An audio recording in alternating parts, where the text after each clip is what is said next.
Hello, my name is Kindson Munonye, and thank you for joining me as we begin our discussion on the project management knowledge areas. Today we are starting with the first knowledge area in project management body of knowledge, and that is project integration management. Project integration management is the processes and activities that are used to identify, define, combine, unify, and coordinate the various processes and project management activities within the project management process groups. So, the initiation processes includes making choices about resource allocation, making trade-offs among competing objectives and alternatives, and managing the interdependencies among the project management knowledge area. So, this knowledge area, integration management, is like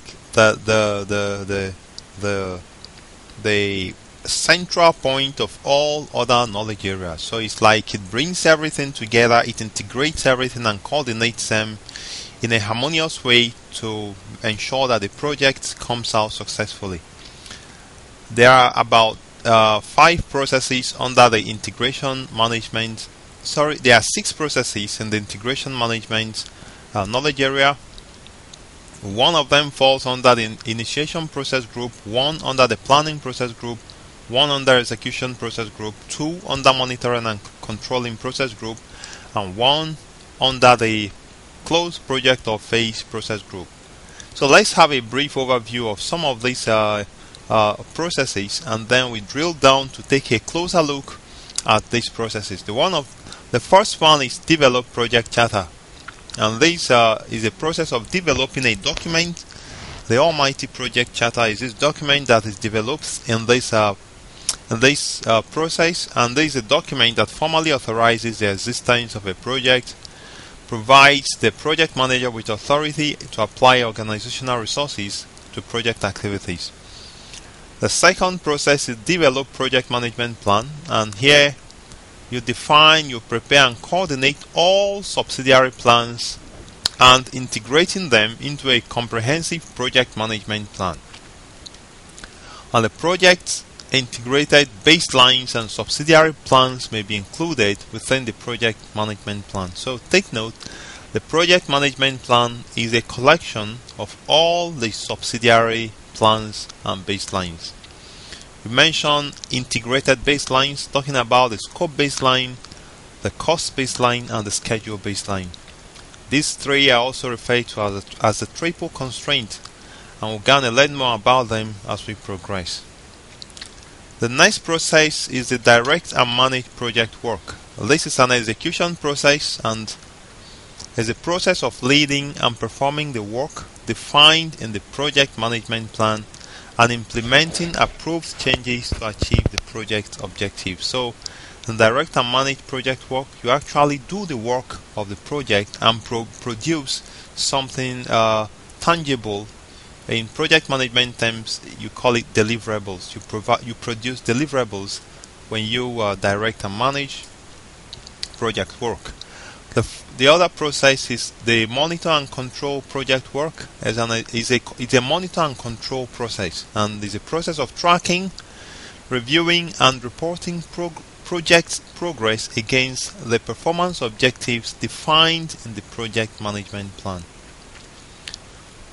And then we have perform integrated change control as the process of reviewing all change requests, approving changes and managing changes to deliverables, organizational process assets, project documents, and the project management plan, and communicating their disposition. So what we are saying here is the perform integrated change control is an important process that handles changes to the project and its deliverables. So it means that, let's say you carry out a project to build a 6-story building, and along the line you are now painting it.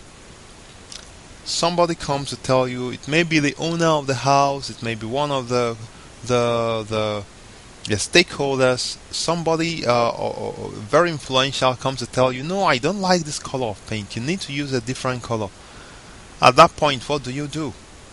Will you say, okay, thank you? Then you simply ask, okay, which color do you want me to use? And then you quickly go get a different color to satisfy him. Of course, that is not how it works. So perform integrated change control is a process that examines the change request. If somebody requests for a change, you examine it, pass it through the appropriate channel. That is the perform integrated change control, and a decision is taken. Then finally, we have the close project or phase. It's a process of finalizing all activities across all the project management process groups and formally complete the project or phase. So this is an overview of all the processes in the project integration knowledge area. Let's now start with discussing the first process and the process management knowledge areas, and the first process and the project integration knowledge area, and that is develop project charter. It's a process that develops a document that formally authorizes the existence of a project.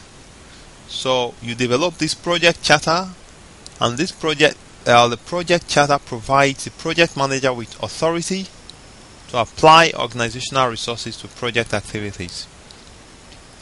And the benefit of the developed project charter is that we have a well-defined project start and project boundaries, creating a formal record for the project and a direct way for senior management to formally accept and commit to the project. So the project charter is this document that if it's signed, it means that the project is a go. So it's a very, very important document, the project charter, and of course is an output, as we are going to see later, of the developed project charter process. The project charter establishes a partnership between the performing and the requesting organization. Okay, so if they have a client and a contractor, so a project charter establishes a connection between them. So if the contractor is going to build this 100-kilometer pipeline, okay, as a company is going to build it, we have a client that is maybe government or maybe some production company. So the project charter defines and establishes this partnership. And in case of external projects, the formal contract is typically the preferred way to establish an agreement. We will look at this clearly when we discuss project procurement management. But in this case, the project team becomes the seller, corresponding to conditions of an offer to buy from an outside entity. From the PMBOK guide viewpoint, when we are discussing the project charter, we are looking at we are taking the view of the performing organization or the client's organization, that is the owner of the project, okay, the organization handling this project. Okay, so the approved project charter formally initiates the process. Take note of this point. A project manager is identified and assigned as early in the project as feasible, preferably while the project charter is being developed, and always prior to the start of planning. The project charter should be authorized by the sponsoring entity, the project initiator, or the sponsor. But most times, if there is a question who signs the project charter, the answer is going to be the initiator. The project charter provides the project manager with authority to plan and execute the project. It is recommended that the project manager participate in development of the project charter so that he have a background knowledge of the project requirements. Now, projects are initiated by an entity external to the project, such as a sponsor, program or project management office, staff or person, or a portfolio governing body chairperson, or an authorized representative. So we have projects are normally initiated maybe due to internal business needs or external influences. These needs or influences often trigger the creation of a needs analysis, feasibility study, business case, or description of the situation that the project will address. Chartering a project validates alignment of the project to the strategy and ongoing work of the organization. Alright, let's now take a look at the ITTOs, that is the inputs, tools and techniques, and outputs. That is the, we call it for short, the ITTOs. Looking at tools and techniques, and then outputs. For short, it's called ITTOs. The inputs to develop project charter is a project statement of work, the business case, agreements. Then we have enterprise environmental factors and organizational process assets. We use expert judgments and facilitation techniques as tools and techniques for developing the project charter. The output is just one single document called the project charter. Let's now take a look at these items one after the other so that it becomes a little clearer. The inputs, we have the project statement of work. The project statement of work is a description of the product, services, or results to be delivered by a project. The statement of work (SOW) references the business need, the product scope description, and strategic plan. Another input we need is a business case. The business case describes the necessary information from a business standpoint to determine whether or not the project is worth the investment. And of course, we need agreements used to define the initial intentions of the project.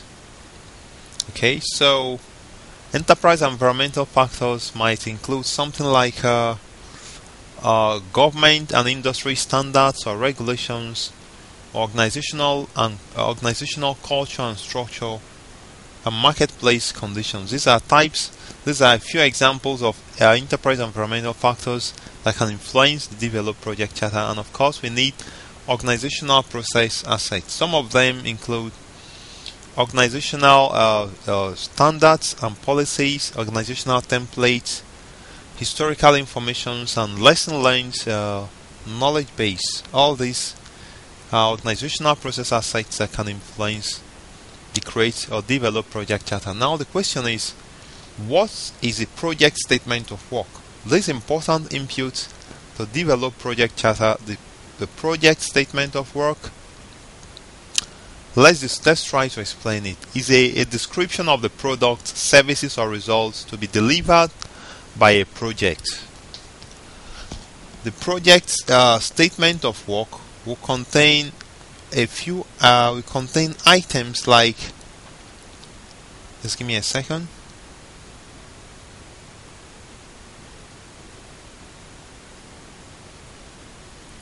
Alright, so just give me a second. The project statement of work, it describes the product, the services, or the results to be delivered. The project statement of work will reference the business needs. That is a need that may be based on market demands or some other needs.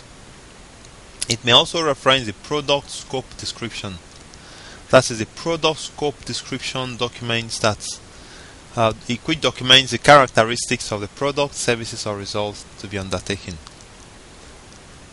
And also the project statement of work references the strategic plan. The strategic plan documents the organization's strategic vision, goals, and objectives, and may contain a high-level mission statement. Now, what is a business case? Because a business case is also an input to develop project charter.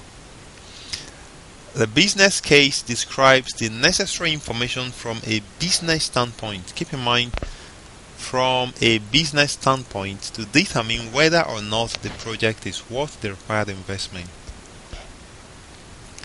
The business case is created as a result of maybe market demand, organizational needs, customer requests, technological advance, legal requirements, ecological impact, and social needs. So let's give an example of a business case. Let's take, for example, an organization has been using computers running on Windows 2000, and now this is 2010 and we have Windows 7. Most of the softwares could not run on Windows 2000, meaning that this organization is likely to undertake a project to switch from Windows 2000 to Windows 7. Okay, something like that. So that is a business need, a business need. Alright, so let's look at the tools and techniques. We have expert judgment, which is applied to help get some details to build the project charter. Experts might include other departmental heads in the organization, consultants, stakeholders, industry groups, etc. Facilitation techniques is another tool and technique used in developed project charter. And facilitation techniques have broad application within project management processes and guide the development of the project charter. For instance, brainstorming, conflict resolution, problem solving, and meeting management are examples of key techniques used by facilitators to help teams and individuals accomplish project activities. Now let's look at this important output. This project charter is the important output. Just one output comes out from developed project charter, and that is the project charter. Very, very important document. In fact, without the project charter, the project is likely not to continue. The project charter is a document issued by the project initiator or sponsor that formally authorizes the existence of a project and provides the manager with the authority to apply organizational resources to the project. Now, the project charter documents the following items I've listed there. It documents the project purpose or justification, the measurable project objectives and related success criteria, high-level requirements, assumptions and constraints, high-level project description and boundaries, high-level risks, summary milestone schedule, summary budget, stakeholder list, project approval requirements, assign project manager and his authority level, name and authority of the sponsor or the other person authorizing the project charter. All these are documented in the project charter. So this is where we are wrapping it up in this first process under the project integration management knowledge area, develop project charter. I hope that this has been informative for you, and I would like to take you straight back to the ITTO's page so that you spend time to get used to these tools and techniques, inputs and outputs. And please join me as I start my next presentation with the second process, and that is develop project management plan.